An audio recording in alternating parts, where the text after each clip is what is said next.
gym is fruitful and maximizing your results. I actually think if you move from like 6th percentile to, let's say, 50, 60th percentile, which I think is quite possible, especially that you're young, healthy, working out, and you're, should have good physiological testicular responsivity to our treatment, you'll get more out of the weightlifting. So we know in randomized clinical trials with similar SERMs, people put on about 5 extra pounds of lean body mass in about 12 weeks. So I would say for you, like, let's say theoretically, if you're able to put on 10 pounds naturally, um, which would actually be a really good result in the first year. Enclomiphene will help you put on about, let's say, 15 pounds. Still arguably naturally, but obviously with a little bit of pharmacological restoration. So I would say that would be a good goal for you, 10 to 15 pounds in the next year, with all the aforementioned strategies that we have discussed. Cool. Thanks. Thanks for the advice. Absolutely. How's your diet? Honestly, the problem with it is that I rely on protein powder way more than I should. Mm-hmm. I found a protein powder that has some complex carbs in it, Mm-hmm. which is really important for me because it helps me hit my calorie goals. But I'm only eating like 1 to 2 real meals a day, even though I have 5 to 6 meals. Yeah. In actuality, it's just that most of those meals are supplements or supplemental food. Yeah, I feel you. So, I mean, it's a hard problem these days with just food prep, but I would encourage you to try to work on that, and I'm glad that we brought it up. Obviously I'm a fan of protein shakes. Fairlife also makes their own ready to drink protein shake. I generally tell people one meal a day. It's usually a good thing to do. Now, the Look Ahead study had people use meal replacements for, I think, 2 meals and 2 snacks a day. They eventually weaned it down to 1 meal and 1 snack a day, which I think was like probably a shake and a bar, something like that. But I think long term, sustainably, that's probably the right number. So I would say continue to have your protein shake, but yeah, try to get real protein from real food. There's lots of non-cook kind of options. I talk about sardines are a good way of getting 20 grams of protein. Safe catch tuna that's been mercury tested, also in the 20 to 30 gram range. Easily portable, non-refrigeratable, don't need to cook. I would just find a couple of these options. Mozzarella is actually a really good option as well. Has like 2 to 1 ratio of fat to protein, no carbohydrates. There's a lot of little tricks like that that you can do even if you don't want to cook that allows you to, just not rely on the same source. So that's what I would say. Try to get some real food in and try to eat more meals. Figure out how to do that. Obviously, meal prep, cook more. Delivery services, like I said, don't try to use those for more than 1 meal either because they're often too high in sodium. But I think that would also help you out a little bit as well. Cool. Makes Awesome. sense. Keep in touch. Let me know, either call in next time or on the community. Let us know what your after results are from your lab testing. And then obviously keep in touch and let us know how it's going with the gains. Cool. Awesome. Thank you so much. Absolutely. Great to have you as a member and wishing you the best. Thank you. Have a nice day. You too. All right. There's a question from Instagram Live. I heard that enclomiphene can raise testosterone in 2 weeks if I'm on 25 milligrams daily.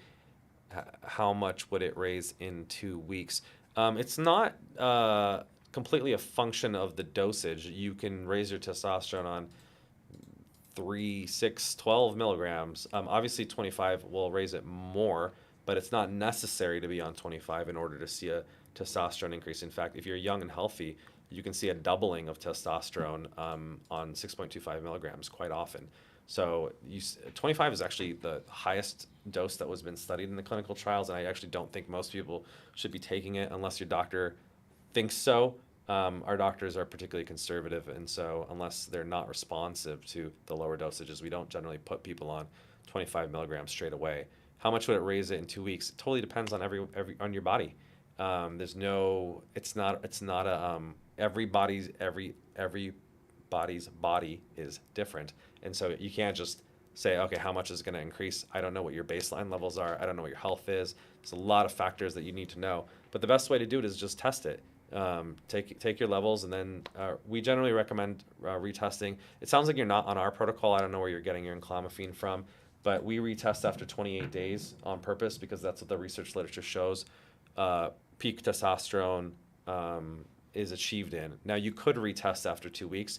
It will probably go up, but not as much as if you wait after 4 weeks. So I would say it's generally better to wait at least a couple weeks. Um, One, because your testosterone is probably going to be higher at 4 weeks versus 2 weeks, and second, because your body needs to adapt. Whenever just like hormone changes happen, your body needs to get used to it. If you've been sixth percentile, like the gentleman who called in, and now you're 60th percentile, you're gonna feel different. Maybe in some ways good, maybe in some ways bad. Like oftentimes people, for instance, experience temporary like hair shedding anytime any hormonal change happens, right? Now it's not permanent. It's just the body needs to adapt to the new. So it generally takes a couple weeks for you to just really dial in and get used to your new normal. So that's why I think even though you can feel it within maybe even a day to a week, anecdotally we hear from a lot of our members. Really, you want to give it a couple weeks to so you adjust to it and it's achieving its peak sort of effects.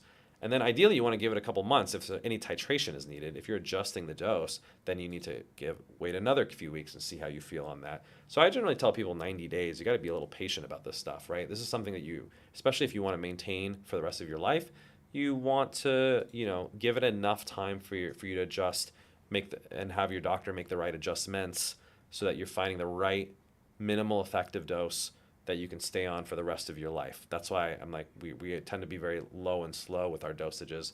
Don't jack people up on the highest dosages possible because ideally this is something that you take forever and you want to take the minimal effective dose. I think that's a conservative philosophy for the right reasons. We had a question via YouTube. Would you suggest taking clomiphene every other day or daily if you're talking about muscle growth? I don't think there's any research that has compared the difference. All of I believe, the clinical trials were based on daily dosages. There's some clinics out there that are using every other day dosing. There's no clinical, uh, there's no research literature that backs that. I think that's honestly done because they don't have the lower dosages that we do. I also am just not a fan of it from a behavioral compliance standpoint because you have to take it Monday, Wednesday, Friday, Sunday, and the next week you're taking it Tuesday, Thursday, and it's confusing for people to remember what day they took it. And anytime people forget, that's when you lose the effect because you're not taking it steadily. Now, there is some theoretical basis to, desaturating the estrogen receptors, but honestly, it's speculative and we don't really know if it's better. So I actually think daily dosing is superior just strictly from a behavioral compliance perspective, and that's what the research literature used. So why not stick to the tried and true, dosing schedule that people are more likely to do? Got a question from Instagram Live. How long does the medication take to get into your bloodstream after taking it? Pretty fast, actually. Clomiphene has good oral bioavailability. So the half-life of it is about 10 and a half hours, but it often kind of peaks within 2 to 3 hours. If you kind of look at the research literatures and kind of the 6.25, 12.5 milligram dosages, it's kind of achieving peak serum levels about 3 hours in, 25 milligrams, maybe closer to 2 hours in. So generally within 2 to 3 hours, it's achieving the highest saturation in your bloodstream, and then most of it will be out of your system by about 10 and a half hours. But remember that the effect of it perpetuates. It's stimulating the release of GnRH, LH, and FSH. And so even though it's out of your system by, let's say, if you take it in the morning, by nightfall, your body is still producing testosterone. We know this because even if you take a dose and then do your labs 24 hours afterwards, then clomiphene is out of your system, but your testosterone is still going to be higher. So it's a little bit of a complex phenomenon in that, remember, it's like putting the fuel in your car, but your car is still able to go. We had another question via YouTube. Do you have any suggestions with someone who's trying to increase muscle mass and doing intermittent fasting? It's kind of a vague question.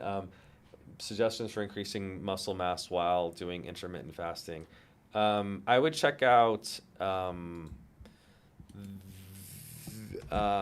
what's his name? There's a guy who is really big on intermittent fasting and weightlifting, and the name just totally Martin Berkhans. That's it.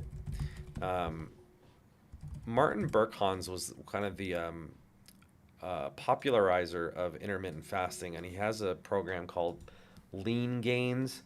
Um, I think he does 16/8 intermittent fasting, and does that in a bodybuilding hypertrophy context. So I would actually go check out his work. I, in particular, am not a fan of intermittent fasting beyond just stopping eating after dinner, which is like, I guess you could still call that intermittent fasting. It's like 12-12. If you just stop eating after dinner, you're probably fasting for about 12 hours. But I am a fan of eating breakfast. I think you should break your fast and break the catabolic breakdown that's happening by eating some protein as soon as you get up. Even if you're not having a full breakfast, at least have a protein shake or some form of protein. So look, intermittent fasting, ketogenic diets, they're all basically ways of reducing caloric intake. They do have some unique effects above and beyond that in terms of regulating insulin sensitivity, glucose, etc., that may be helpful for folks particularly on the cardiometabolic or diabetic spectrum. Um, and if it fits your lifestyle and you like doing it, by all means do it. But the research literature is very clear that nutrient quality trumps nutrient timing. It's far more important what you eat than when you eat. So it's not necessary for everyone to do intermittent fasting. And if you look at traditionally how most bodybuilders actually put on muscle, they're doing the opposite of IF. They're having 6 small meals a day. They're trying to maximize leucine and protein consumption in order to make sure that they're stimulating mTOR and muscle protein synthesis. So I would actually argue if you're really trying to build muscle as much as possible, you should actually be consuming leucine protein in meals on a pretty regular basis, probably closer to every 3 hours, in order to maximize sort of anabolism. So that's my take, but there's more than one way to skin a cat. Martin Berkhan's lean gains method is a good way of trying to put on muscle while doing intermittent fasting, so I would check out his work. All right, I think that is all of our time for this week. Thank you very much for a great call-in radio show. I'm glad had everyone join us. Sorry for the folks who were, I think, on the Zoom. We didn't get to you this week, but we hopefully will get to you next week. Make sure you just stay on the line. It's always first come, first serve. So the earlier you come on, the faster I can get to you. And obviously, if you can be a little patient, I can hopefully get you before we sign off.